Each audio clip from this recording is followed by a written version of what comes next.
Here we are. It is another Birds breakdown, and we are back here. I am live at Tonic, and we have my co-host El Parcero, Philly, Let's go, in the baby. house. Yes, He's sir. he's we're being socially conscious and everything, so we're doing our thing. But yeah, obviously I had to come back out here to Tonic. I definitely wanted to come and do it back here again because listen, we don't know how much longer we're going to be able to come out and about here. But we Yeah. got a special guest here today, and Yes, I'm gonna let sir. I'm gonna let I'm gonna let El Parcero introduce Sir. our man here. Yes, sir. So, ladies and gentlemen, if you guys don't know, I am part of Philly Sports Network. I do the Union coverage, and so blessed that over at Philly Sports Network, everyone's such a family, and they have a great Eagles coverage. And I figured let's do the crossover here. So, from our Philly Sports Network podcast, the Eagles podcast, Flipping the Birds, we have one half of Flipping the Birds here. My man, Mr. Brian Cameron. Brian, what is going on, dude? You don't understand how happy I am we can finally do this. We've been going back and forth. I'm such a big fan of what you and Chris do over there, and I'm so excited you can hop on here and do Birds breakdown with you. What's going on, man? Dude, I'm honored, honestly, man. I love doing these guest spots because it just shows that our podcast ourselves are growing enough where we're Yes, being invited to these kind of podcasts. And I love talking birds with anybody that wants to talk birds, even if they're doing bad, whatever the case may be. But I'm honored to be on this podcast right now. Absolutely, and we want to give a shout out to Chris, Mr. Chris Absolutely. Infante, the other half of Flipping the Birds. You guys both are a great team. It's like Batman and Robin, man. I love it. I love it, dude. Yeah, you can say that. Awesome. You ready, Well, man? You ready? I'm ready. I am so awesome it's so awesome to have you here. And like I Appreciate said, it. especially Birds fans, and we don't get to talk that often about a win, Yes. let alone such a very interesting and decisive win as we had yesterday. Like Mhm. there was a lot of things that happened, and I'm gonna let the two of you guys talk because I am not as optimistic Mm-hmm. about this win as you guys might be. So I'm going to let you guys start it off. Well, I'll let our guest go first. How'd you feel after yesterday, Brian? Bittersweet. It's weird because as an Eagles fan, you find yourself in this position where you're stuck in a little like limbo, like Mm-hmm. we call it black hole right now, where it's kind of like, where has this offense been for the past several weeks? And why did it not work for a franchise quarterback who took practice squad players to the playoffs last season? Mm-hmm. And then you think, you start building all these conspiracy theories where it's kind of like maybe Doug doesn't want Carson in the building. Maybe, he doesn't want Carson running his offense. Or maybe Carson doesn't want to run the offense that Doug has prepared. But either way, it was good to see a player like Jalen Hurts, run all over the field. Like I said, bittersweet. I'm not sold completely to the point where this is my franchise quarterback going forward. I think it was a great move to give a spark to the team. But you can tell with the players where they want Carson to be in that position. Mm-hmm. At the end of the day, you sign this guy to $100 million extension. Like you're giving the kid the money as well. If you're allowing Alshon to play for his money right now, you gotta allow Carson to play for his money. And my concern with Jalen is, I know I think somebody mentioned on Twitter, he was 70% in the pocket, but I want to see those big throws. I want to see, him use his arm to win the game. And the running was great. It was great to see Miles Sanders go off. I'm a huge Miles Sanders fan, so to see him just run amok all over the Saints was phenomenal. The stiff arm to Malcolm Jenkins, it was, like I said, it was bittersweet. Like you want to be happy, but at the same time, it's kind of like this thing's a little fishy right now. I completely agree with you. Like, it's such a weird spot, especially, for a lot of us here. I was a Carson guy. Everyone knows I was a Carson guy. But at the end of the day, like you said, Brian, like whatever's best for the team, like we're going to go on board with that, right? But I agree with you. I think Jalen I think he's built for this league. Like, I think what he dealt with at Alabama, the controversy with Tua, that kind of built him to this position here where he can succeed with the Eagles. And like for all those people who, want to say Carson sucks and this and that, and I get it. Like Carson, I'm not going to defend Carson's play this year. Carson Wentz has not played to the capability that we all expect Carson Wentz to play to. But there are holes and there are deficiencies on this Eagles offense where Jalen Hurts has a skill set that can, he can cover the fact that the offensive line is not being as cohesive as we all know the Eagles offensive line to be. He's got that speed. he's got a good arm, but he's got, those long strides like a running back. I don't want to speak Derrick Henry, but Derrick Henry has those long strides that help him make him look fast. Well, Jalen Hurts has that as well.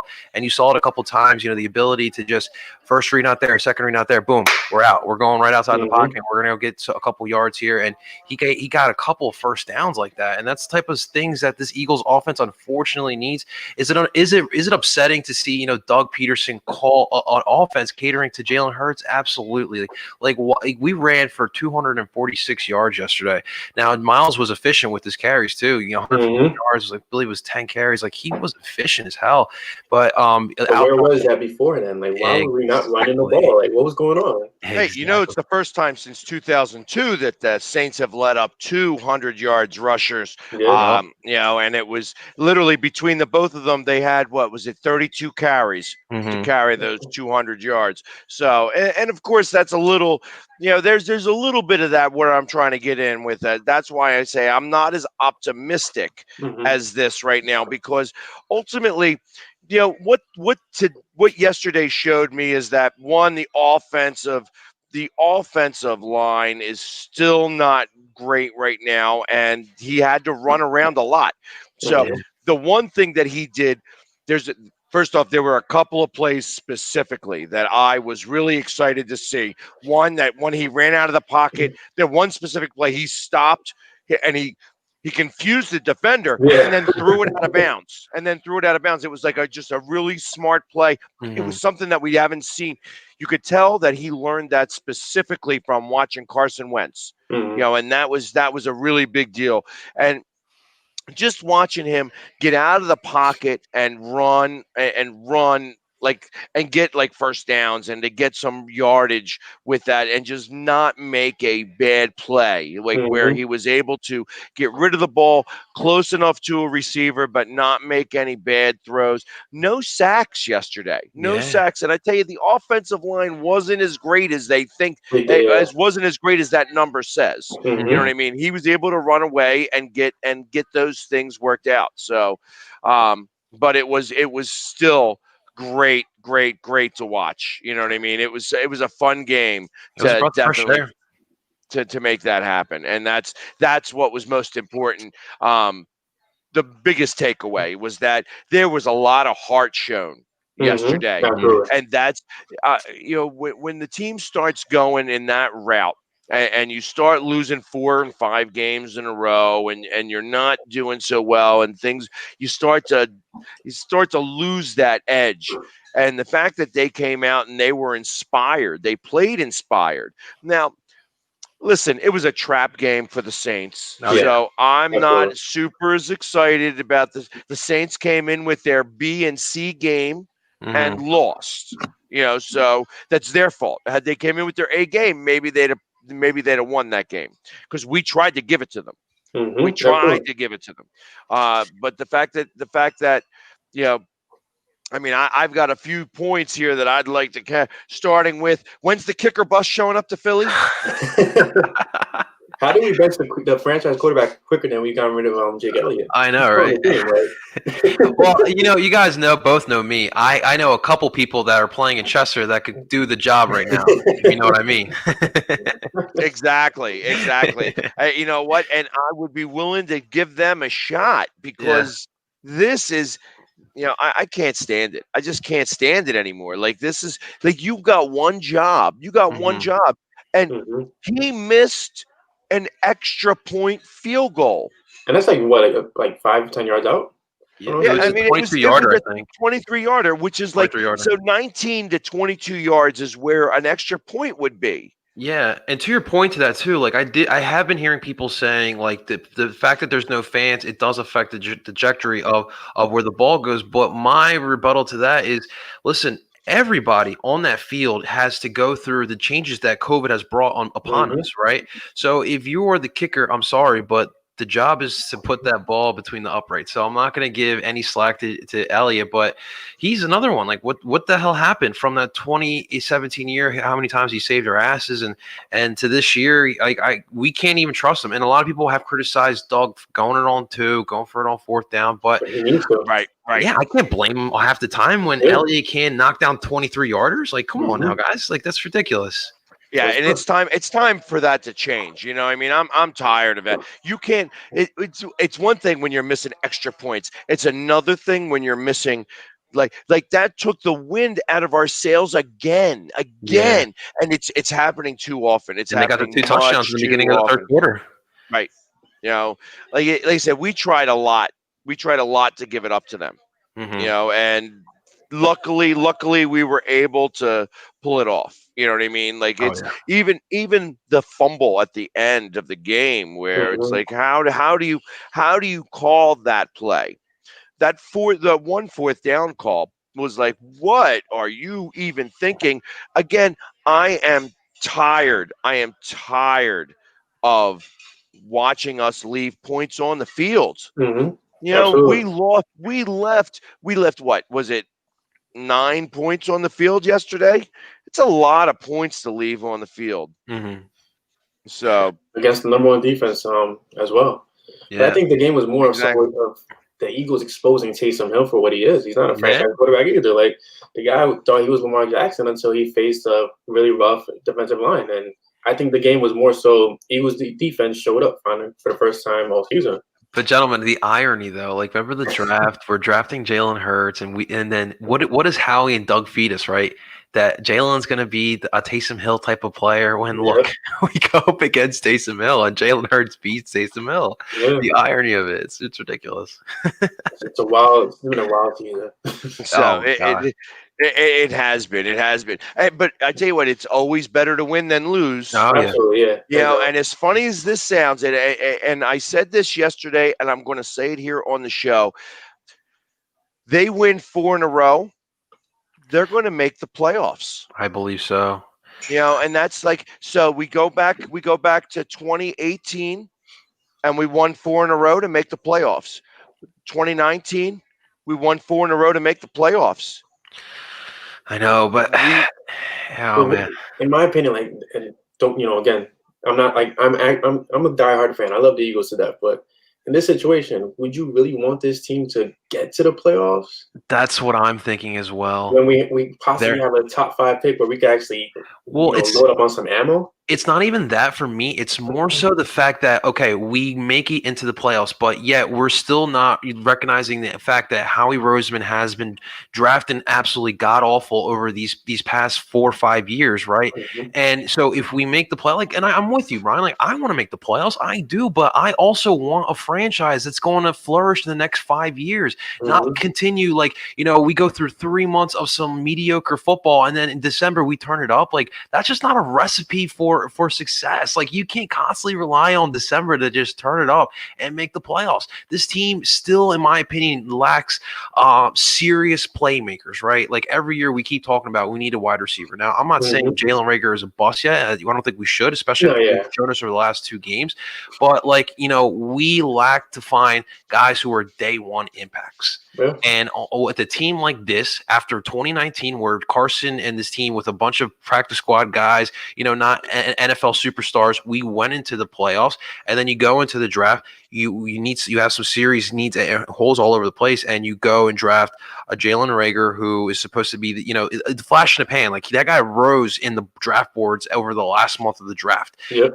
Jalen Hurts, we just talked about, project quarterback. Davion Taylor, the 3rd round, a project linebacker. Like why? Who do we think we are? Like who do we think are drafting all these I projects? feel like they're still living off the high of the Super Bowl, and it's weird that I agree. last year Skandrick mentioned it. This year, I don't know if you guys saw last night. Will Parks completely going off on Instagram Yes. about being Oh, released and no. everything Eagles wise. Like he was completely exposing like a lot of things that that the I saw the defense- tweet, not the Yeah. Instagram post or the If you Instagram go live. to Kayvon's Instagram, he's completely like going at it with fans and just kind of like calling out Rodney McLeod and Jalen Mills. Oh, So there's a lot more like that. I feel like this is a big old teapot like whistling right now, and at some point, if somebody doesn't put out the fire, it's gonna explode. so what it sounds like is like Jalen Hurts' play yesterday is just like a Band-Aid. light, like or a Band-Aid, I would Yeah. say. But to me, it feels like, because I do agree with the Philly sports guy, because I see a scenario where the Eagles do win out because these are 3 very winnable games. Absolutely. And I can see put themselves in a situation on the last week of the season where they are knocking at a playoff position. Mm-hmm. And it's like, what is this? What's going on? Like a month ago, we were out of this, and now we're like talking about a playoff.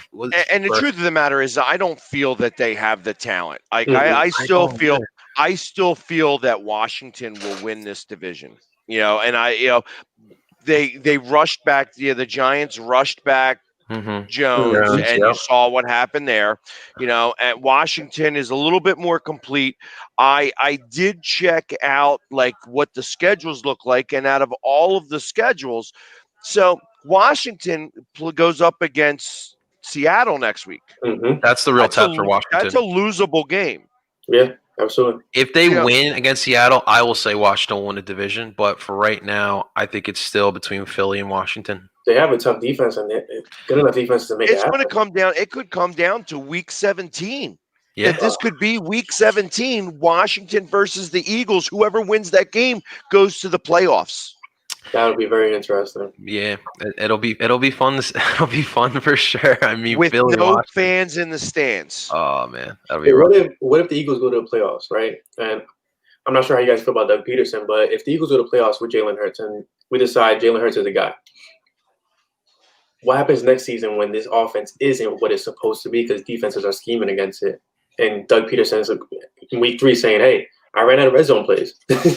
Like, what if we encounter that same issue? You nailed it on the head, man. Here's the thing. The reason why. So Baltimore, they started to scheme for him. And what happened is that he lost a little bit of a step, and they weren't able to evolve away from that. So they learned how to contain him.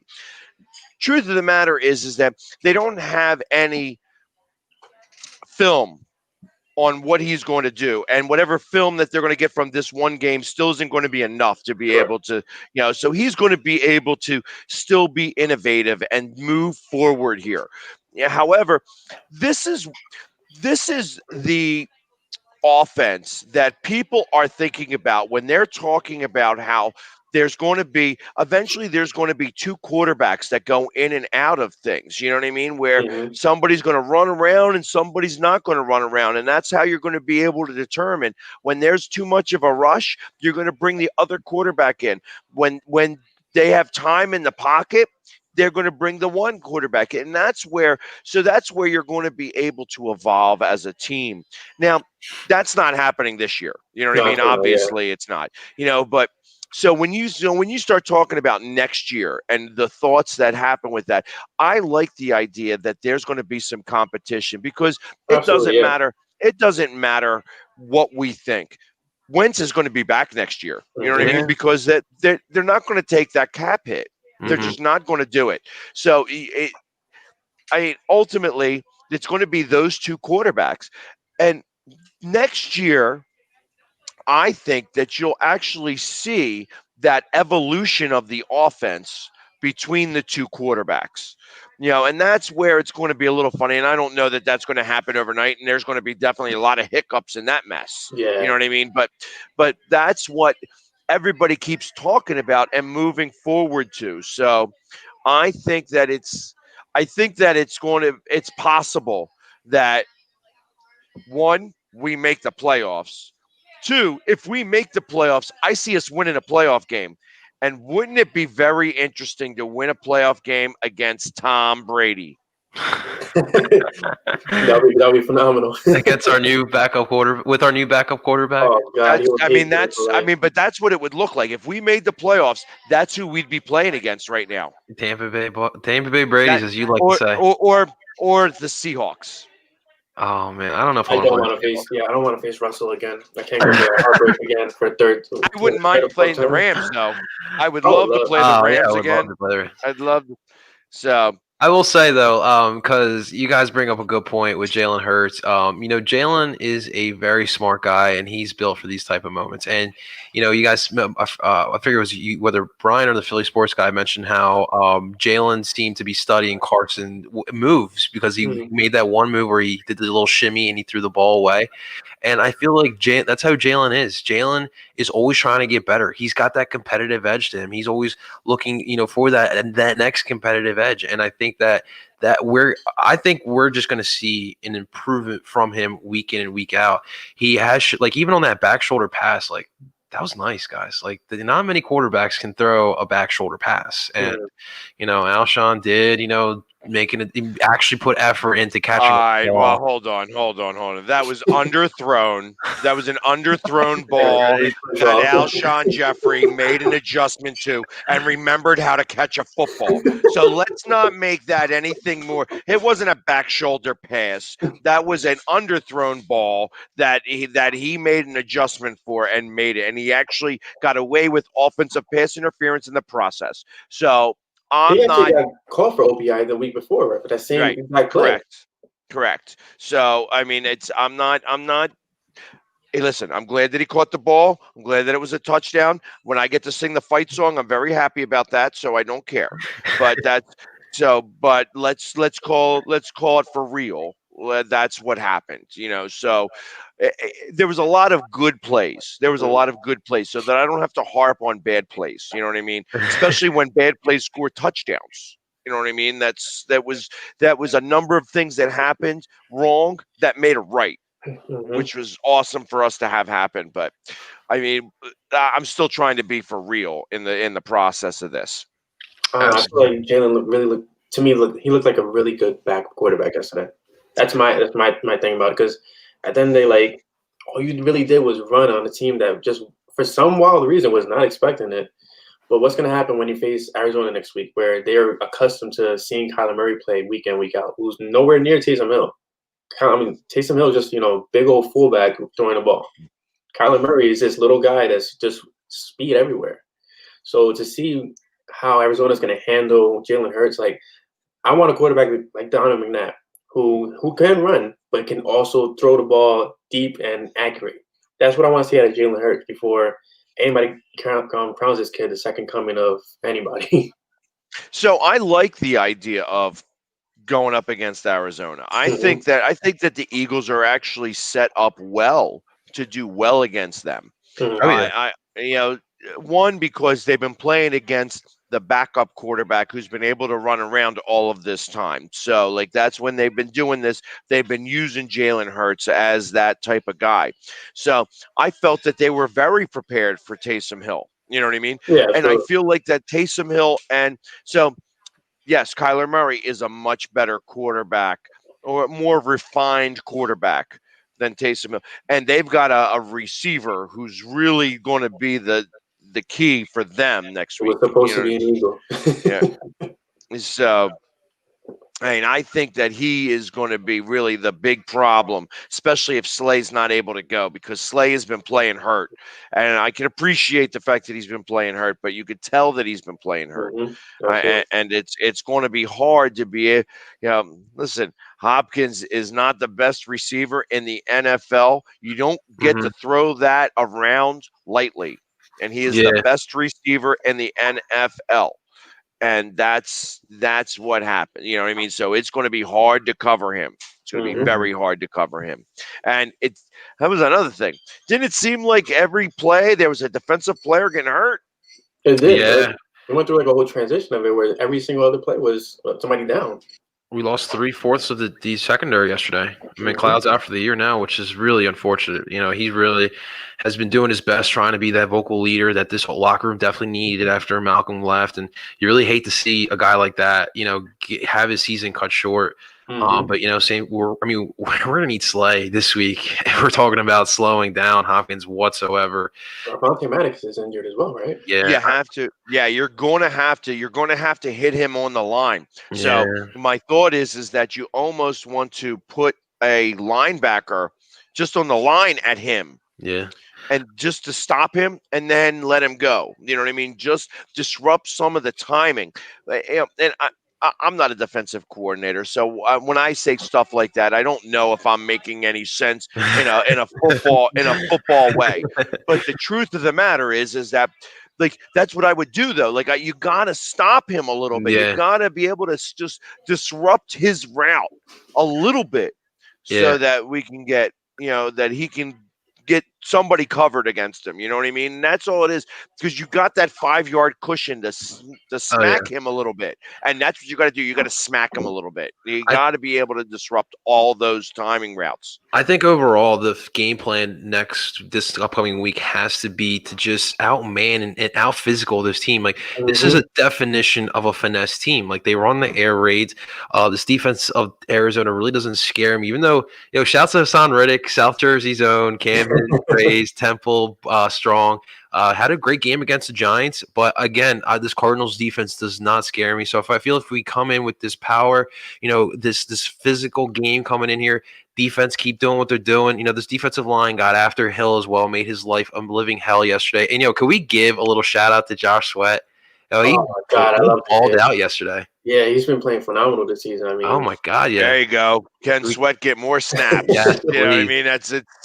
It's been part of it. It's been been said a couple of times. He looked good. You know what?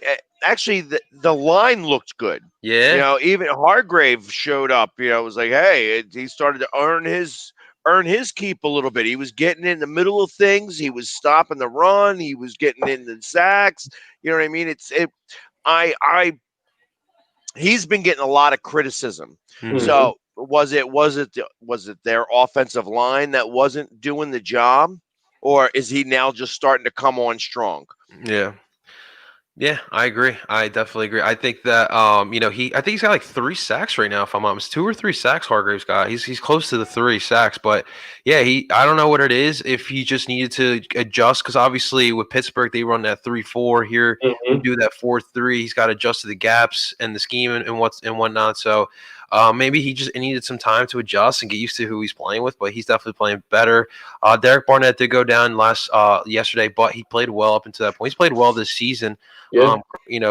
He's been warranted a new contract now. I don't know if we'll be able to sign him because, as we all know, our financial situation this all season is going to be really tricky. But a very odd off season. it's gonna be. Get your popcorn ready, as T.O. once said, because it's gonna be a crazy one, guys. Yeah, it's gonna be wild. And to go back to Hargrave, I mean, this is a long time coming. I mean, we've been sold this idea of Malik Jackson, Fletcher Cox, and Javon Hargrave. So just see Hargrave just break out for the last several weeks. Just to put it out there, he has 4.5 sacks actually now. Oh wow! Here you go. See, he had 2 sacks yesterday. He had 2 sacks yesterday. That's right. So. He had 2. That's right. 2 for him, 2 for Sweat, 1 for Cox. Oh, whoa! How about Duke Riley? Yeah, the linebacker an interception. You know what I mean? Just jumping in the middle of things. You know what I mean? And, also I felt like had a really good game. Singletary again. Like if I feel like that this defense had an MVP right now, Singleton is the one who's got he's been phenomenal this season. Great story. He gives you heart, man. I love it. I want to continue seeing more of him. Exactly. Havoc on almost every play. I mean, every time you see somebody on the floor, he's right there next to him. Yeah. So, but I want to go through the numbers like we normally do every week. Sir. So Jalen Hurts was 17 of 30 for 167 yards passing, an 83.6 passer rating, and he rushed for 106 yards on 18 carries, his longest being 24, which is a 5.9. 5.9. And if I'm not mistaken, Philly Sports Guy, I think he has the second most yards by a rookie quarterback rush in their first start. I think if I'm not mistaken, Lamar Jackson was number 1 with 108. Yeah. So again, it was an impressive first start. We got to give him credit, and that helped us. His 106 yards definitely helped us. Yes, absolutely. I mean, Sanders, 14 carries, 115 yards. Of course, 82 came on 1 run. Yeah. And, of course, everybody was super excited about that run, right? I mean, I know. I'm like, go. Like, when you saw it just open up, you're like, go.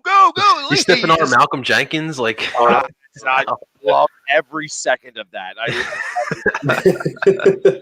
Jenkins had this game circled on his calendar, and that was even better. It was just like so fun to watch that all happen. And of course, our biggest receiver was Goddard Actually, I'm sorry, Reagor with 46 Mm-hmm. and Goddard 43. But, and I thought it was a rush. But you saw my guy out there for a second. I've only been talking about this guy. He's only got credit for 3 yards, and I thought it was much more than that. I thought it was like 7 yards on the one play. Quez Watkins. He's your boy. It's He's about time they used him. He is the fastest guy on the field, and I'm surprised that they are still not afraid to use him. They're still afraid to use him. It was actually Brian, one reception. Just to give you a little context, so every episode we do about 2 minutes of the Philly sports guy just pleading and yelling at Doug Peterson to just give Quez just some more snaps. So Quez is like our official player now, Philly sports guy. I feel like that's how I feel about Travis Fulgham right now. Well, exactly. And Fulgham didn't even sniff the field, really. He couldn't even get 15% of the snaps. And Alshon Jeffrey at 45%, which is terrible. Yeah, and that's why I'm saying why continue sticking with that. So I understand why they're putting Jeffrey out there now, because Jeffrey's going to play now. You know what I mean? It's like I feel like that him and I hate to bring this up, but I feel like that this actually has a little bit to play in this. But there's a very big religious contingent when it comes to Wentz. And I feel that Jeffrey is very opposed to it. And as funny as that sounds, I feel like that could be the wall between them. And it sounds ridiculous saying it even out loud. No, you make but I think that's it. There's something wrong there between both of them. Well, it's because Carson's the good guy. Like, Carson's the guy in class. Like, sure, I could do better. Jeffrey's kind of like, no, like, the tough. He has that tough demeanor. You guys remember the Super Bowl? He's kind of like, I don't know why we're answering these questions. Why we even have media day? Like, let's just play. Like that whole tough guy demeanor. And Carson's kind of like Carson is your prototypical like teacher's pet. To put it out like that. Yeah, that's a good way to put it. Yep. And so, in fact, I was told today by somebody else that there was a reason why that they thought that the biggest issue with Carson Wentz right now is that when Frank Reich was here and Nick Foles was here, that there was this aura of religion in the locker room. Mm-hmm. And I heard about it. I understood that it seemed like that the Eagles were baptizing players every week. Yeah, I remember that. Ertz was part of that as well. Yeah, Marcus Johnson. And now it's not the same. And that actually is affecting Wentz's play. Now, this is coming from somebody else who read something else from somebody not in Philadelphia, because Philadelphia, we don't talk about it, stuff like that. And I'm not a religious guy in terms of, like, I'm not going to question anybody else's religion or anybody's beliefs. Believe what you would like to, and, bless you for doing so. But when you're talking about the dynamic in a locker room, could that be the issue? It definitely could. I mean, just I can speak on this on my, in my life. Like, I'm the same person. Like, as Carson is, I'm very strong in my faith, and it's divided me away from people who don't walk the same way or talk the same way as I do. Like, I'm not that guy, and I'm literally not that person that'll come and just talk about things that are unnecessary at the table. I talk about things that I want to grow from. And Carson may be that guy. He just doesn't fit in the locker room no more, because that's not the talk no more. The talk now is swag. The talk now is getting lit. It's just having fun and just living in the locker room. Mm-hmm. Well, so, and that was so. And as funny as that sounds, that was one of the main factors on them picking Rivers in Indianapolis. So when you think about possible landing spots for Carson, everyone loves that one. The reason why Indianapolis is not because of anything else; it's more because of faith, and that is a very interesting dynamic that's never brought into the conversation. Mm-hmm. And it's like I can't. You say I don't. You would never think. It shouldn't be a thing, but for some odd reason, it's a thing. But I think it'll sting me. Like personally, it'll sting me if I see Carson in blue and white balling out, It'll like sting winning all of us. MVP, winning the Super Bowl. Like we're like, yeah, but we got Jalen Hurts. Yeah, but we had Carson Wentz, and nobody wanted to give the guy a break. Everyone just wanted to ride his coattail for the one bad season that he's had. Yeah, I think that, you could be right. Now, I don't want to speculate anything, but like that could very well be one of the reasons. There's clearly some sort of disconnect with Carson and some of the players in this locker room. I will say that, just from even myself playing in sports as well, when you are part of a team, guys, like you have to be selfless. You have to find a way to put your egos aside and come together for the greater good. And that here, the example here is winning for the Philadelphia Eagles, because that is who you play for. And if that is the case, Carson needs to find that middle ground and find a way to connect with his players. Like, yeah, absolutely. And I think Jalen is a good example, because I've heard Jalen talk about faith as well in press conferences. I've heard him, say how he believes in God and he puts his puts his fate in God's hands all the time. But then he does go, and likes to, as you guys said, get lit with Jalen Reagor and Miles Sanders on the sideline. So I think you definitely have to find the medium ground. I will say, when it comes to Carson Wentz, I think the one thing Carson needs is like that Michael Jordan like competitor edge. And like that's something I learned from watching like Last Dance and stuff. Like you need to like find that fire. What makes you burn inside? What makes you boil? What makes you want to wake up every morning and be better? And I feel like Carson is just like, yeah, exactly. Content is the perfect word. Like, okay, I'm in practice. We're gonna do this. Like, no, like, who's our next opponent? Who are we gonna beat up on? Like, you need to be like a little fierce. Think that Carson needs a little bit more of that fierceness. I think he has. Obviously, I think he has the skill set. I think he knows what to do. But I think that's what he needs. Like, you lost your job.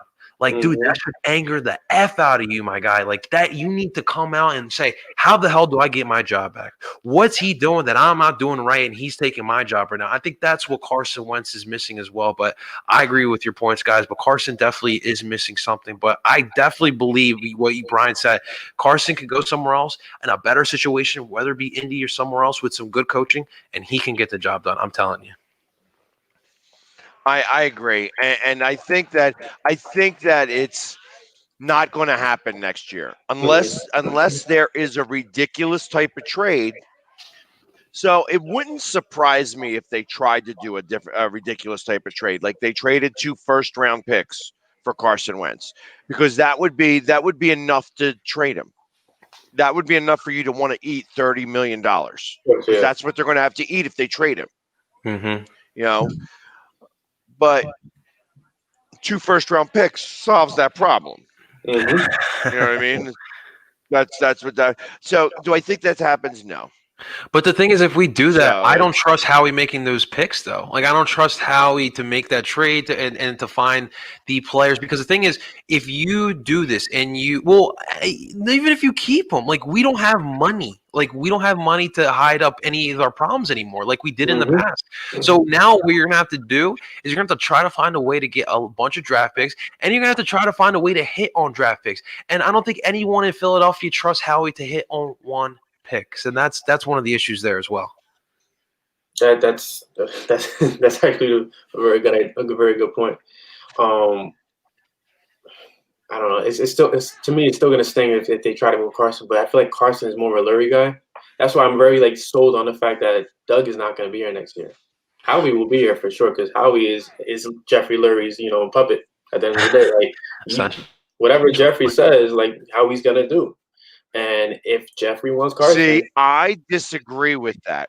I believe Howie's going to be here. I believe Doug's going to be here. I'm still not sold on Doug. I also believe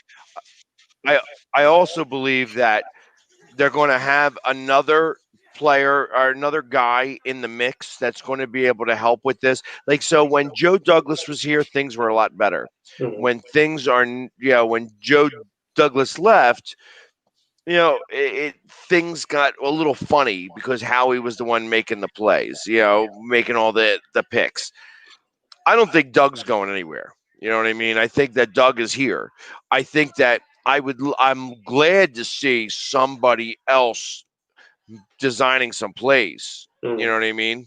That's what I feel like. I can't stand Marty Morningweg. I can't stand him even a But little bit. that's the weird thing though. Um, Like, sorry to cut you off, but if Doug's job is solidified, why did Lurie go above Doug to fire Groh and Walsh, but hire a panel of offensive minds that we've yet to see their fingerprint on the offense?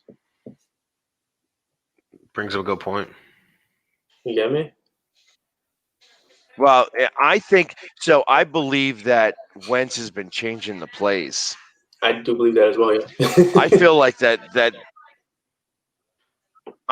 that it's been Wentz calling a lot of the plays rather than Mhm. it being like Doug puts a play out there and Wentz checks down. Mm-hmm. Kill. Mm-hmm. Kind of like that. And That that's whole the project. big difference. Yeah, that's the big difference. Yeah, but I don't mind that. I don't mind that, except for the fact that I feel like that he's been checking off of the runs. So I feel like that they have been calling more run plays, and then it just, then it was like, okay, well, we're going to check off the run and we're going to go to the pass, and then it gets sacked. Mm-hmm. Or we're going to do this ridiculous play action. It was like the one thing that Foles was able to do really well was that hey, dual option. We're going to either run or we're going to pass, and we're going to do whatever. Mm-hmm. And Foles was like, and after Foles, Wentz was like, that is not who I am. I am definitely not going to do that. You know what I mean? So everything that was in that playbook, forget about, because I'm not doing that. And now what he's doing is like he checks off of these these run plays to pass plays, I think. And I don't know that it's going to be how this is going to turn out. Like it's going to be very interesting to watch if they can match their effort again against Arizona, Mm-hmm. and then finish out the season like this. Yeah. So I mean, you got Washington. Washington is coming on strong. Their they're very well coached. They've got a fantastic defensive line, and now they've got a quarterback who's able to manage the games well. Yeah. And who is definitely the comeback player of the year. Alex Smith is by far. He won that award the moment he stepped on the field. Absolutely, but the fact that he's actually leading his team right now as a the front runner in the NFC East, he's won that award already. You know what I mean? And there's nobody that can even catch up on that. Is he healthy though? Because he left yesterday's game. Oh, did he really? Yeah, and Haskins came in. Listen, I commend Alex for what he's done. This is absolutely spectacular. He deserves this, but as an Eagles fan, I don't want Haskins starting out the rest of the games here. But hopefully, Alex is good though. I'm curious to see if he's on.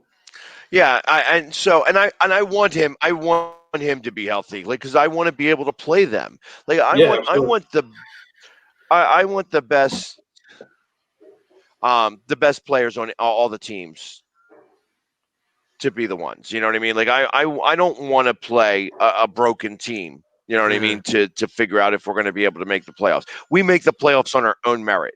You know what I mean? And that's how I feel about that. So do I think that we have the talent? No, I don't believe that we have the talent to make it to the playoffs. Do I say that we should throw games or tank? No, because I don't know how to play to lose. I can't play to lose. But I agree. It's just the way that I feel about it. That's just the way I feel about it. So, this also isn't the NBA, and this isn't the MLB.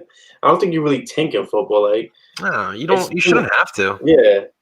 This is like a league. It's weird where you find teams that will go like 5-11 one year, but then the next year like they'll go 11-5 and win a division. So like there's no need to tank. Like that's why when I see like a Miami Dolphins and the Cleveland Browns like been tanking for like 3-4 years, like why? Why? Just why?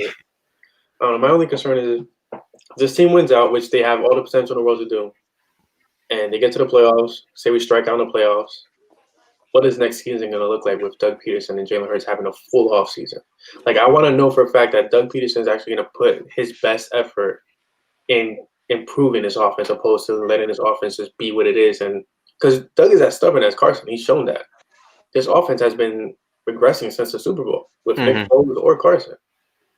So at the end of the day, like I need more from Peterson than I need from Hurts or Wentz at this point. That's my only thing. Yeah, I agree with you. It's going to be interesting to see what is going to happen. And I think that yesterday's game showed that a little bit. I feel like yesterday's game showed that a little bit, where he was actually like, I feel like that the game plan was actually done. That's what they were done. He actually stuck to the game plan, and I feel that that's where some of the changes have been.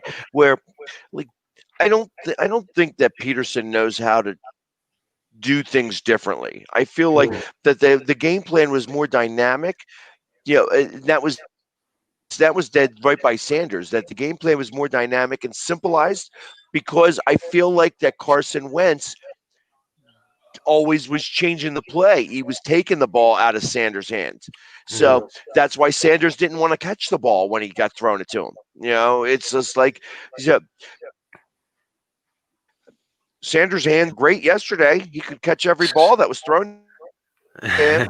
Well, they were above the waist this time. That's just kind of how I feel about that. Like, it was just able to happen. That is true. It wasn't too high. That was Carson's thing this season. It was either below the waist or way too high. Yeah, and we ran swing passes too. Like we had we had some screens. Like we saw the playbook expand just a tad bit with some of those screen plays. When I was to see how Doug adjusts on the fly now, where teams have a little bit of film of an idea of what you're going to do with Jalen Hurts. Yeah, and we'll see if they crack down on them. Oh yeah. So, like I said, I think that we have a long ways to go. We're not out of the woods yet, and I don't think that. Like I said, I've mentioned a couple of times, I don't see us making the playoffs. However, it's still the NFC East, and this is 2020. This is 2020. And when you get into the dance this year, we could still be able to play well. Like, we'd still be able to get home playoff games more than one this year. That's a crazy thing. That's gonna be crazy. That would absolutely be wild. And listen, I'll say this. We're fighting it here a little bit. We got a little bit of a lag going on. Oh, that's all right there. We'll get back into it. No, I was just gonna say, for the Eagles fans, like, I know we want to win. We want to win every week, but all I always say is just take the same mentality I'm going to take it to these last 3 games. Just enjoy the ride. I'm looking forward to Arizona. Whatever happens, but let's just go along for the ride. No expectations. No, like, hey, we got to do this and that. Like, let's just enjoy the game. Whatever happens. And that's kind of what I did against New Orleans. And I that was the first game I actually enjoyed watching in 2020 with my Eagles. So yeah. Let's just enjoy the ride, guys, and whatever happens. We make the playoffs, good. If not, let's just hope Jeffrey does make some changes with our organization. Yeah, I agree. Completely agree. Yeah, well, and I think he doesn't have a choice. I think that he sees. I mean, one of the things he said at the beginning of the year is that he keeps copious notes on the drafts, and he knows who picked who. That's true. That's what he knows. Like, he knows that Reagor was picked by a specific person in comparison to Jefferson. He knows that, we picked J.J. Ortega-Whiteside instead of Metcalf. That's going to be stings, bro. That stings so much. Yeah. I mean, for me, when it comes to drafting, like, I always say that I always give the example of Seattle Seahawks. I want the situation that they have. If you guys look at the structure of how they go upon drafts, they have a good scouting system, right? And John Snyder and Pete Carroll have a great relationship. They see eye to eye on the same pages. They know how they want the roster to be built. I just want that for the Eagles. If Doug Peterson's our coach in 2021, okay, it is what it is. But Doug obviously, puts together the team every Sunday, right? So I would like Doug to be on the same page with someone who knows how to evaluate evaluate talent, and both of them together can find the players that builds the culture and the way they want this team to be built. And that's what I want going forward as far as, building this team, because, we got to get the players in the draft if we want to build out this team the next couple of years. Well, no, they got to start getting the rookies into the game. Yeah, I mean, so it shouldn't be dealt by injury. Like Kayvon Wallace, Braylon Arnold, to name a few, like they're going to get more playing time just because McCall got injured, opposed to getting more playing time, seeing what they can really do. And Travis Fulgham he's not a rookie, but he's new to us at the end of the day. And to see that this kid has a great amount of talent that could really help this team go to the next level with Rager on the side. My thing is, you got to give him more snaps. 1, 2. Greg Ward, in my opinion, should not be having 74% of the snaps when you have Travis Fulgham, who's the lead receiver in yards right now, having only 16% of the snaps. So there has to be a change where you're using the tools you have. Like, you stop using these old used tools in the shed that don't work no more. Yeah. It's like having a screwdriver. Well, not only that, you know what upsets me about Ward? What upsets me about Ward the most? How many times are you going to get called off sides as a wide receiver? How many times are you going to jump the route? It's the third time he's got an offsides penalty call. Like, no. That doesn't happen. You used to be a quarterback. You should know a lot better than that. But yet he's still making those mistakes, and those types of mistakes are the problem. That, like, I don't know how many times it's like that they went backwards when they were doing something worthwhile. So, I mean, I've been pleading as well. Go ahead, Phil. My bad.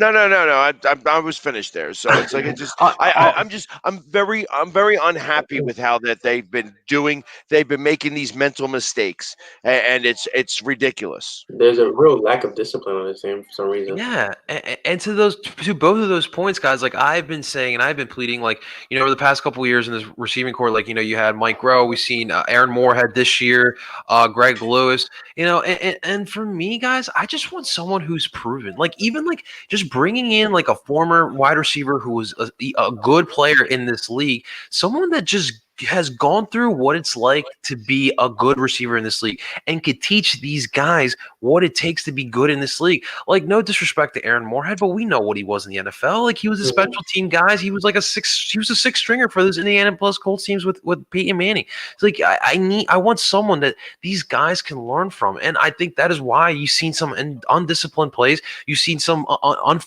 bad fundamentals from some of these guys as well. And some of these guys are, quite frankly, in their head as well.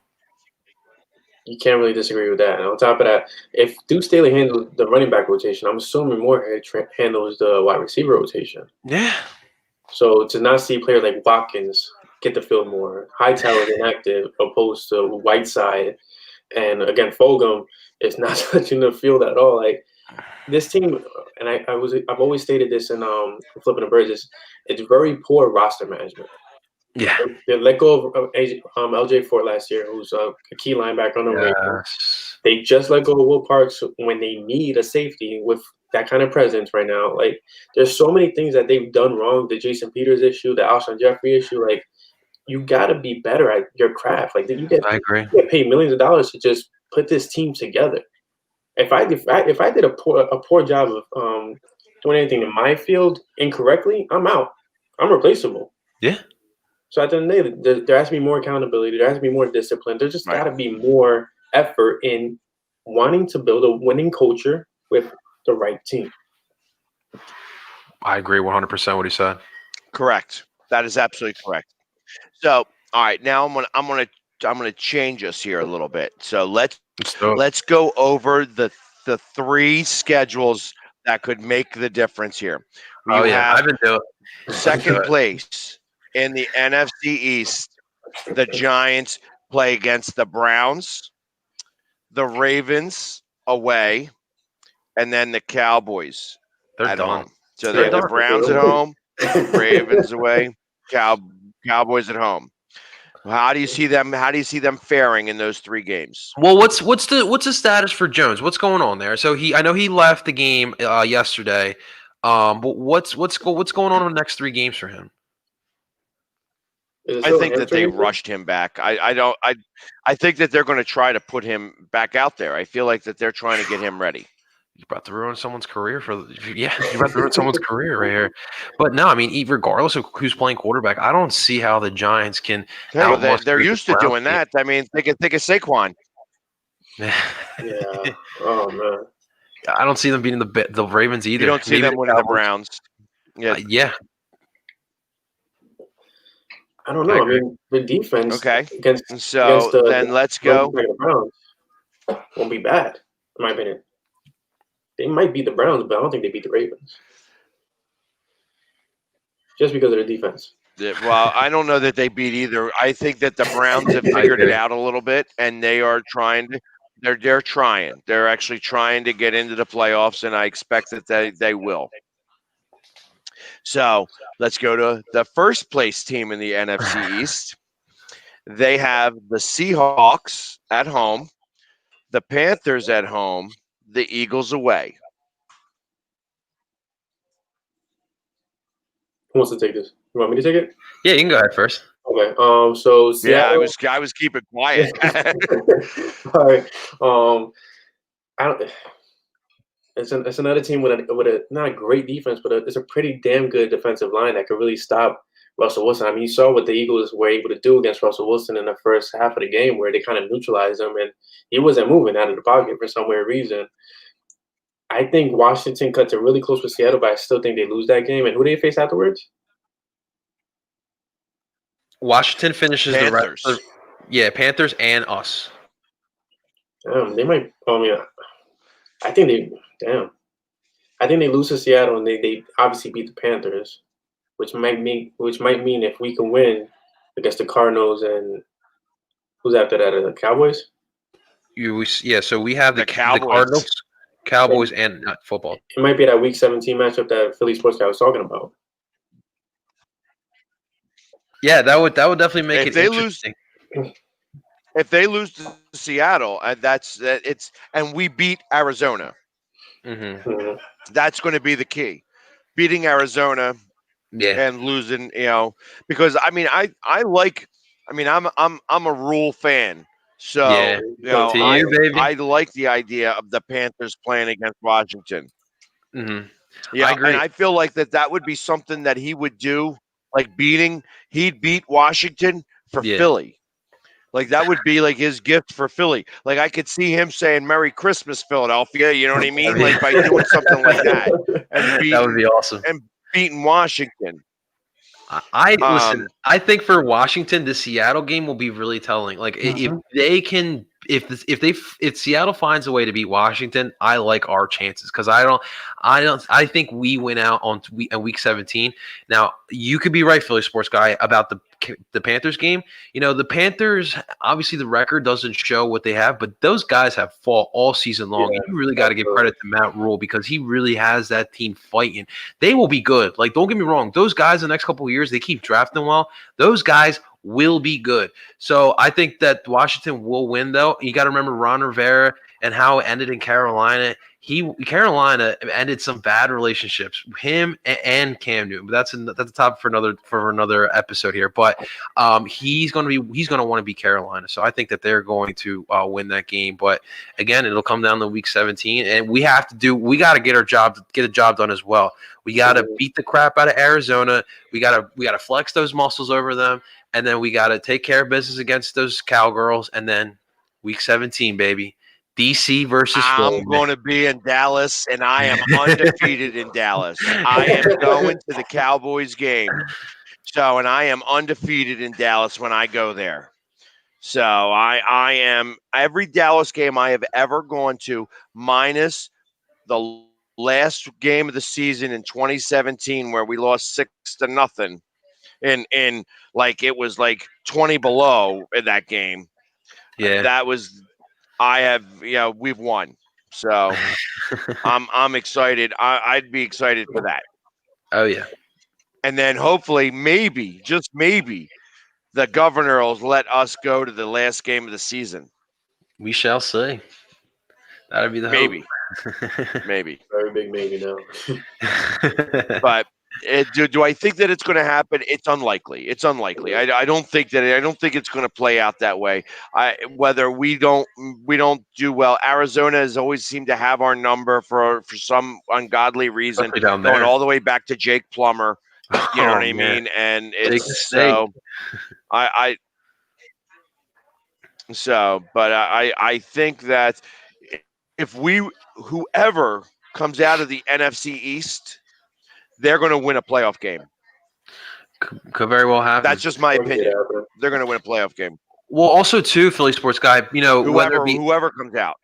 whether it be us or DC, like we both are kind of built similarly in the fact that we have got strong defensive lines and we got a little bit of a running game. So those are two. Usually, most of the times, most years, those are good recipes to have if you want to win a game or two in the playoffs. Especially in the cold. Especially in the cold, yes, sir. So that you could be very well right. I think you could be right there. So it'll be it's an interesting. Hey, listen, the fact that the Eagles won this game made it the difference. Yes, They sir. made the difference on whether what we're talking about. So And you know what, I Philly tell sports you, guy, if I can, it's a lot more fun. if I can, Good. because I love the back and forth between fans, and I don't ever forget after the 2018 playoffs when unfortunately Nick Foles threw that interception when Alshon Jeffrey dropped it. I still remember those Saints fans and the team trolling us here. So yes, it felt great to put one up on their face, and it felt great to do my little celebration gritty dance. It definitely was a little rewarding yesterday beating the Saints. I had to throw that out there because we're all here. The Philly sports guy as well. We're all here for fun and games with fan bases, and it felt good. It felt good. I'm not gonna lie, the Saints are probably the second most hated team on my list. I can't stand Saints or the Saints fans. Yes, I was at agree. that game. I was at that game Oh man, when the Saints when he threw that interception. Not only was I at that game, but Alshon Jeffrey made a video afterwards apologizing to the fans for dropping that ball, and he put me in the video. So I will never forget that. I'll never forget the fact because that was and it was the first time they really showed me on television. My mother, before she passed away, got to see me at that game. It was the only time That's she ever awesome. saw me on television as the Philly sports guy. So it's I'll never forget that game for a lot of different reasons. But the fact that that ended that way, and I had a lot of fun with the Saints fans down there. Like they're a very passionate fan base. I would put them on par with the Philadelphia fan base. That they will let you know that you shouldn't be wearing different colors in their stadium, and they're very loud in that stadium. That stadium does not give any it keeps all the sound inside. So I will say I am very happy that I won my bet. The thing with the Saints fans though is they are starting to turn into Cowboys Nation because ever since Sean Payton came in 06, they've won a little bit. They've been a consistent team in the NFL, and that's created a fan base that's expanded far beyond New Orleans, far beyond Louisiana. We've got a good amount here in the Philadelphia area, believe it or not, as well. And I remember when I went to Atlanta for a Philadelphia Union Atlanta United game 2 years ago, I remember seeing Saints fans, just walking around Atlanta. And I'm just surprised, the Saints or the Falcons aren't playing today. Why am I seeing so many Saints down in Atlanta? Like they are starting to turn into that fan base, and they like to flex the Super Bowl. They like to flex. And not for nothing.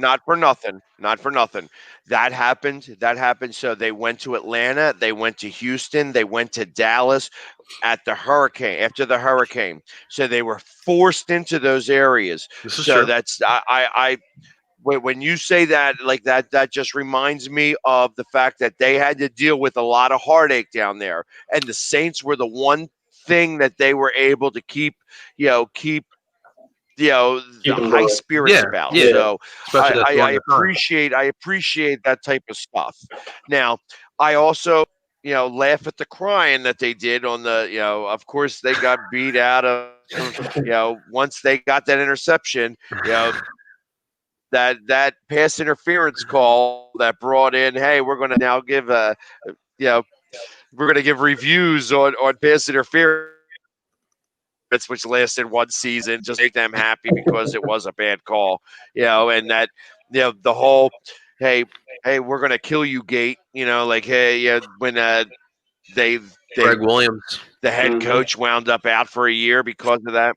You know what I mean? That whole thing. So they feel that the refs are always against them. But I mean, I feel that they're a very way. strong fan base, and I appreciate what they can say and do. But hey, listen, we've gone over an hour here, so we're not. The other football game is on now. I mean, we're sitting here watching the Browns play against, who are they playing against? Somebody's got the score here. Looks like, what's it, the Ravens? Yes, sir. The Ravens, yeah, they're. The Browns are up 7-0 though. It's 3 minutes left in the first quarter, and I think that the Browns win this game. I agree. So, they're on a roll. They are on a roll.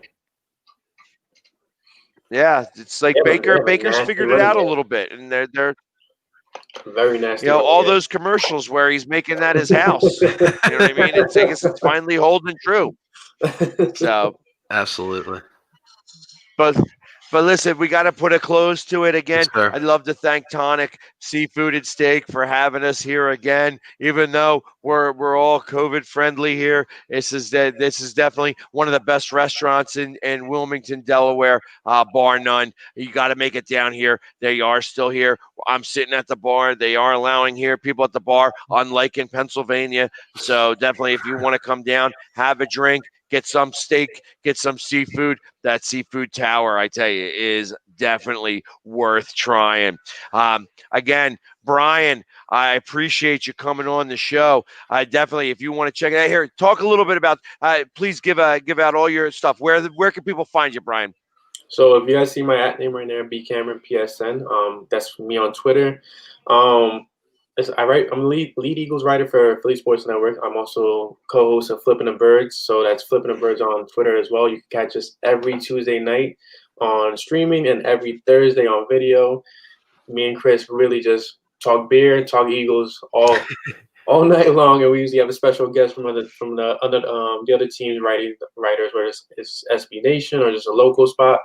But we just like to have a good time and love to talk birds. And to you guys, man, I appreciate you guys having me on. It's truly an honor.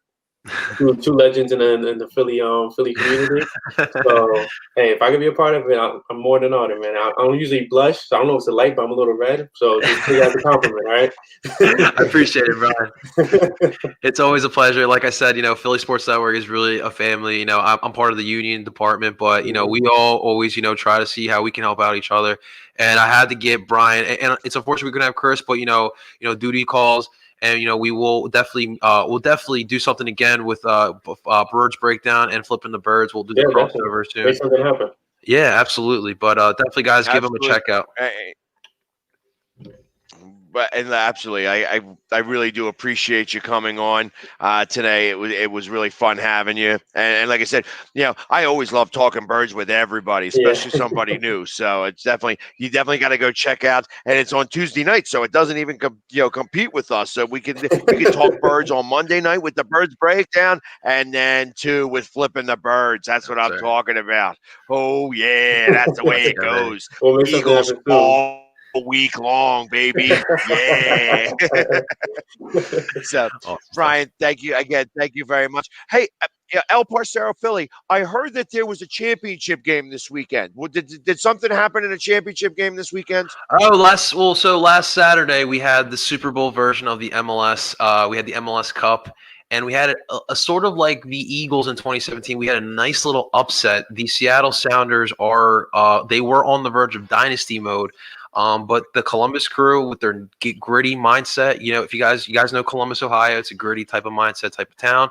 They showed up and they absolutely destroyed Seattle, winning 3-0, and it was a great final. I think the ratings did very well, but it's important to continue having those type of performances in championship games to continue bringing the relevance of our league in the United States. So it was definitely a win. And as a Union fan, you know, it was a rough ending to our season, but you guys know me. I'm just here for the growth of the league. And we really got a big growth of the league in a year where it's tough to play sports, especially professional leagues.